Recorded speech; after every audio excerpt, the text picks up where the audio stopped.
Inyo ang kapayapaan. Kainyo rin. Palakpakan natin si Lord ng malakas.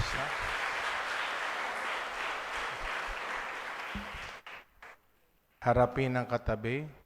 Sabihin mo, todo mo na. 1, 2, 3. Sabihin nyo, todo mo na. Todo. Boses lang, hindi nyo maibigay eh. No? Ulitin nyo, sabihin nyo, todo mo na. Todo mo na. Oy, Victoria, wala ako sa birthday mo, ha? Todo mo ngayon, ha? Para maramdaman ko ang birthday mo. Kinikwento ko kay Father Herbert kung paano nangyari ang maghapon ko, no?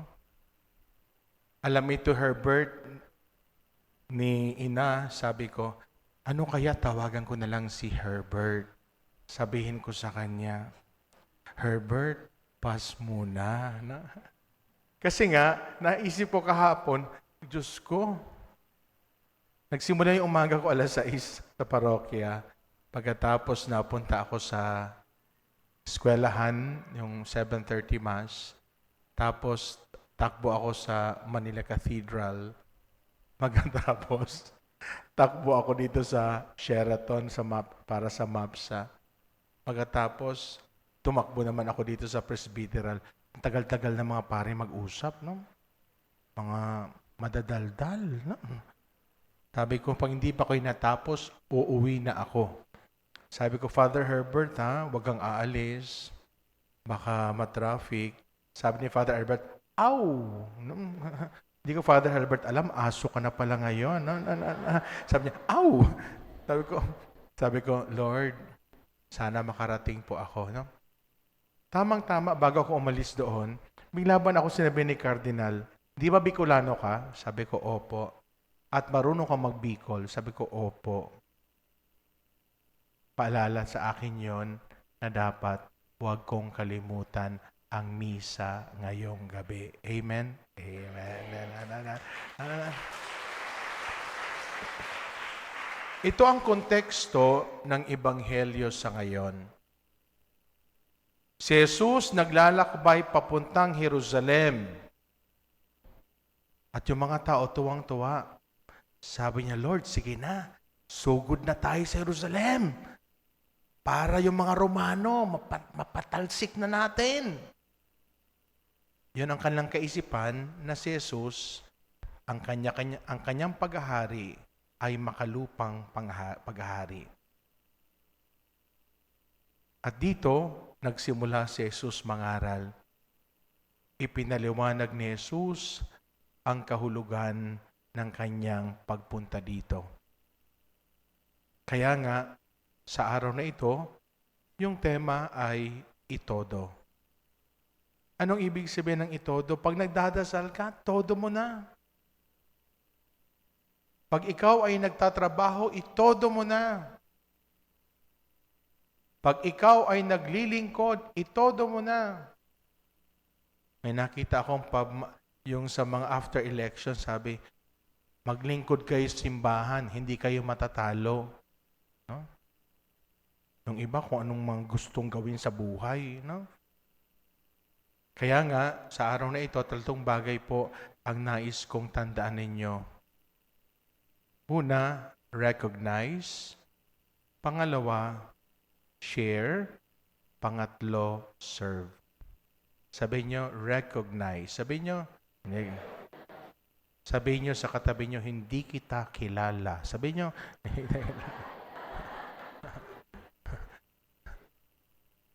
harapin uli ang katabi. Sabihin mo, tsura mo.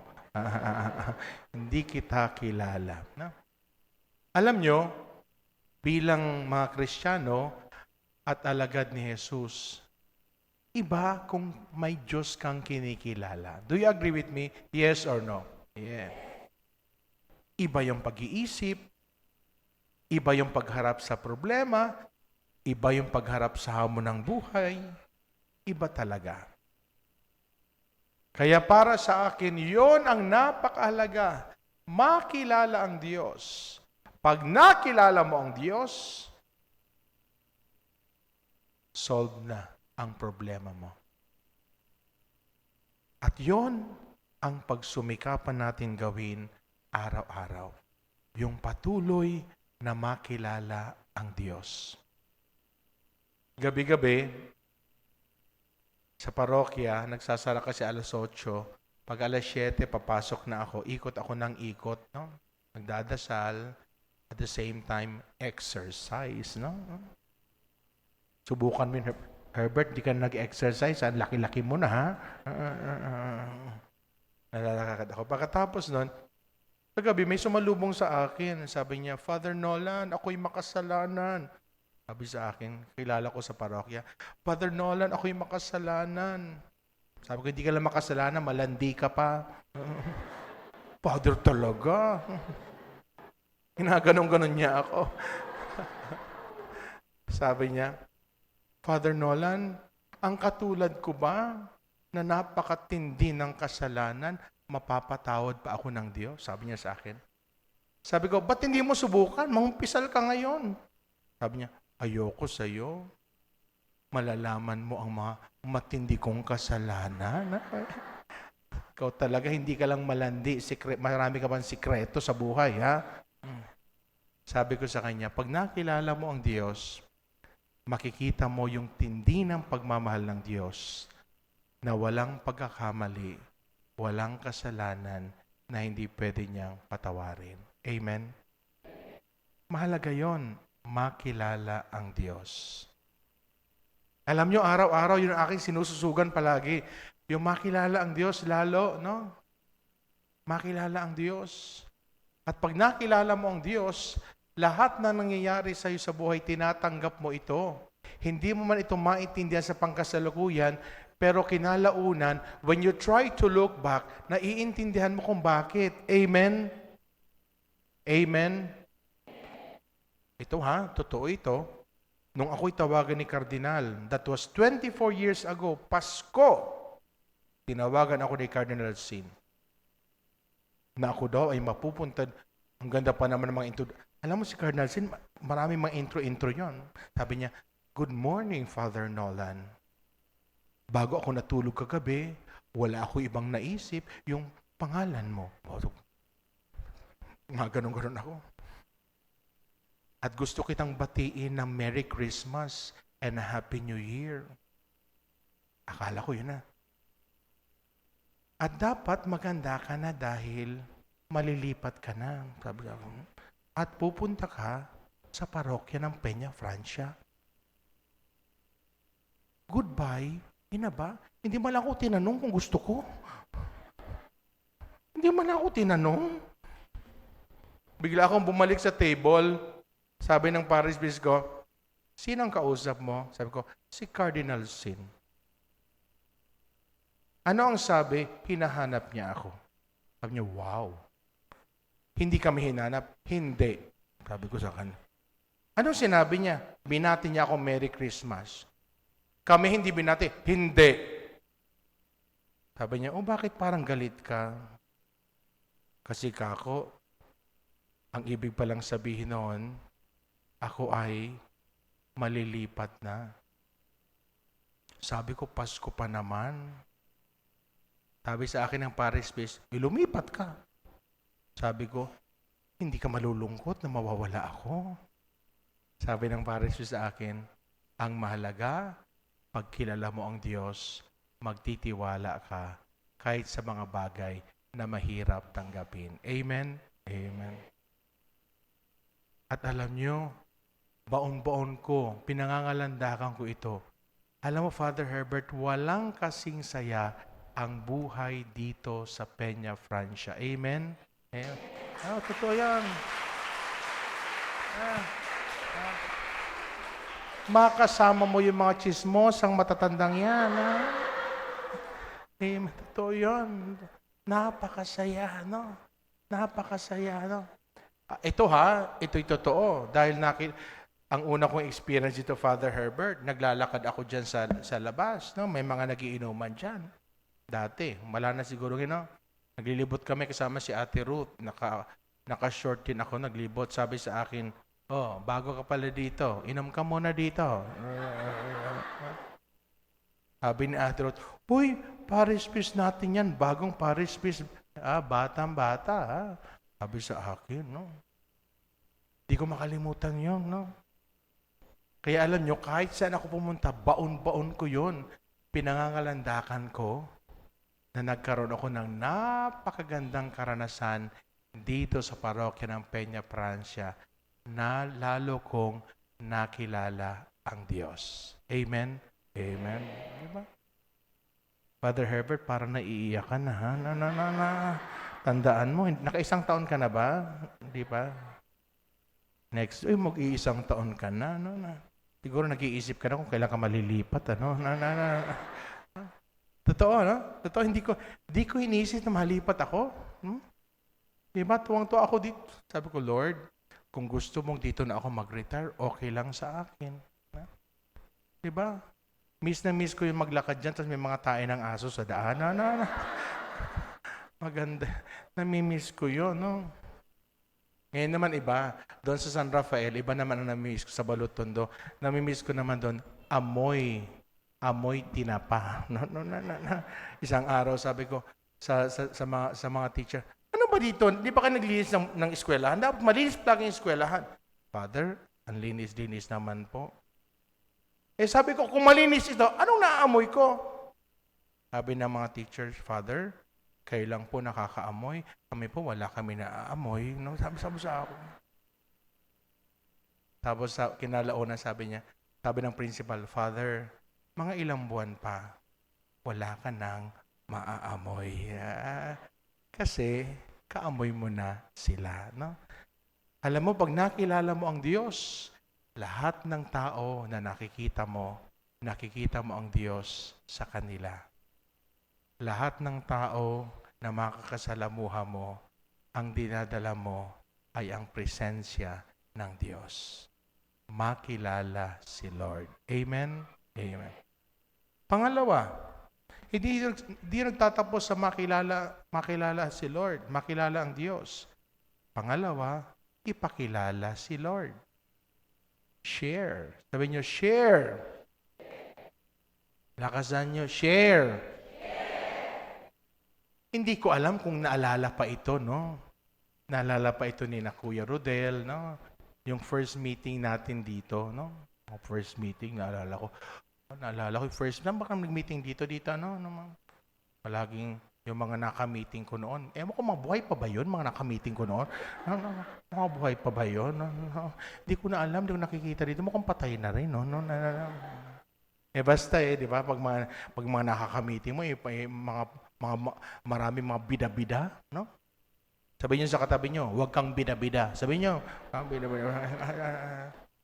Sabihin niyo sa katabi niyo, huwag kang bida-bida. Sabihin niyo, huwag kang bida-bida. Hindi niya man ginagawa.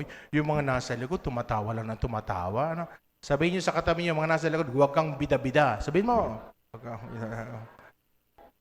Yan pero may palagi kung minsan, no, pabida-bida. Kaya mga sakristan, huwag kayong mga pabida-bida, ha? Mga biik na ito. No? Huwag pabida-bida. Iisa lang ang bida, ha? Sabihin niyo, iisa lang ang bida at walang iba kundi si Jesus. Naniniwala kayo doon? Yes or no? Yeah. Yan. Kaya nga, pag si Jesus ang bida, ang ipinangangaral mo, hindi yung sa'yo. Ang ipinangangaral mo ay yung galing kay Jesus. No? Kaya nga sa araw na ito, for example, sa unang pagbasa, ang paulit-ulit ditong binabagit, mga kapatid, walang sino man sa atin na buhay o namamatay, no? Ay, bukas pala ito, nagkamali ako, Father Herbert, patawarin mo ako, no? Hindi ko nabasa. Anong binabanggit ngayon sa unang pagbasa, no? Mahalagang makita natin yung maisagawa natin at maipakita natin yung pagmamahal na hindi nanggagaling sa atin, bagos pagmamahal nanggagaling sa Diyos. Amen? Amen. Huy, amen? Totoo yun. Kinakailangan maiparamdam natin yun sa iba. Di ba palagi sinasabi sa iba, sa mga pagbasa, sasabihin mo, mahal mo ang Diyos na hindi mo nakikita, yung kapwa mo hindi mo mahal. Plastic ka. Di ba? Sabi nyo sa katabi nyo, plastic ka. Sabi nyo, grabe. At ayaw ko maging plastic, di ba? Ayaw ko yon, no? Gusto niyo bang maging plastic? Yes or no? Yeah. Ba't parang galit kayo? Tinatanong ko lang naman kayo. Ang gusto nating kausap, totoo. At dapat yung ibabahagi sa kapwa ay pagmamahal, ay katotohanan, ay kabutihan. Walang pwedeng ibahagi na alam natin na makasisira ng ating kapwa. Amen? Amen. Kaya nga pangatlo, yung una ha, recognize. Pangalawa, share. Pangatlo, serve. Sabi niyo, serve. Sabi niyo sa katabi, todo mo na yan. Yung mga nagsiserve ba dito, masaya ba kayo sa ginagawa niyo? Yes or no? Wow. Parang Father Herbert, binobola ka lang nila. No. Yung mga sakristan ba, masaya ba kayo nag-serve kayo? Yes or no? Para ako hindi ako nasisiyahan. No. Totoo, magpapari ba kayo? Yes or no? Tama. Yung mga sakristan sa Boracay, ang dadami, no? Buti nga kanina, naglalakad kayo, mabilis kayo. Yung iba, maglakad talaga. Akala mo, 2 oras ang paso. No? Bilis-bilisan nyo. Pero maganda yan, ha? Yung paglilingkod. Bata pa kayo, naglilingkod kayo. Sana maging daan yan para magpari kayo. Gusto nyo ba magpari? Amen? Gusto nyo magmadre? Amen? Oy, wag. No. Kaya 3 to ha, paglilingkod. Alam nyo, araw-araw, lahat tayo napapagod. Sino sa inyo ang pagod na pagod ngayong araw na ito? Pumalakpak ng malakas.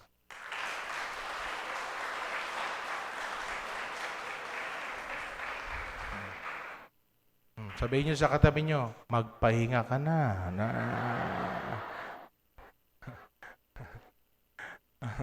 Sabihin nyo sa katabi nyo, magpahinga ka na. Hoy, di ba kung minsan pagod na pagod ka, pero nakasimangot ka. Kung minsan naman pagod na pagod ka, pero nakangiti ka. Naranasan niyo yon? Yes or no? Yeah.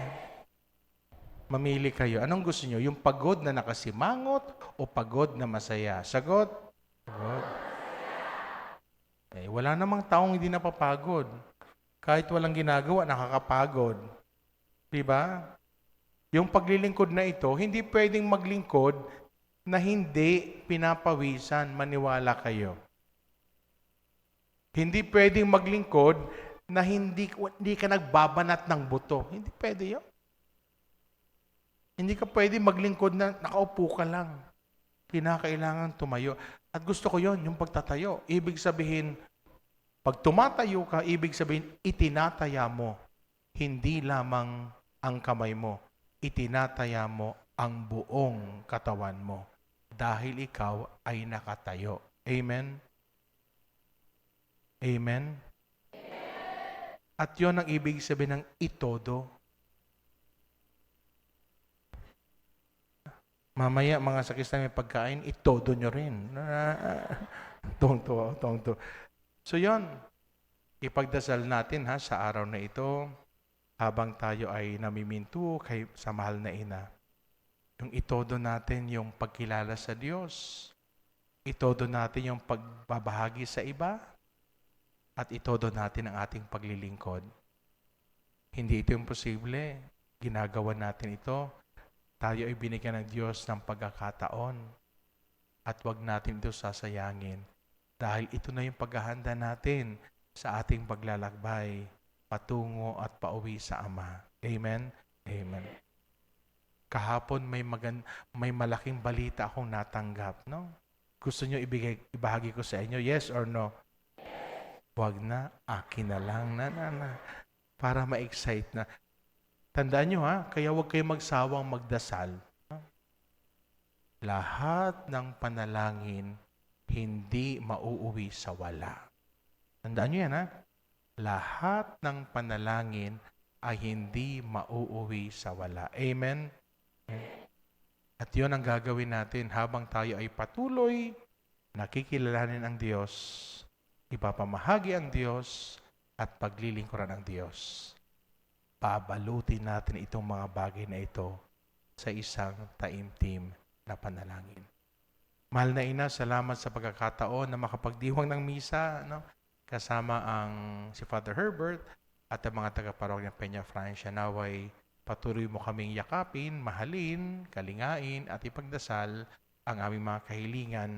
Naway sa tulong mo, sa iyong halimbawa, kami ay patuloy na makilala ang Diyos, may pamahagi ang Diyos, at maglingkod sa Diyos, katulad ng ginawa mo.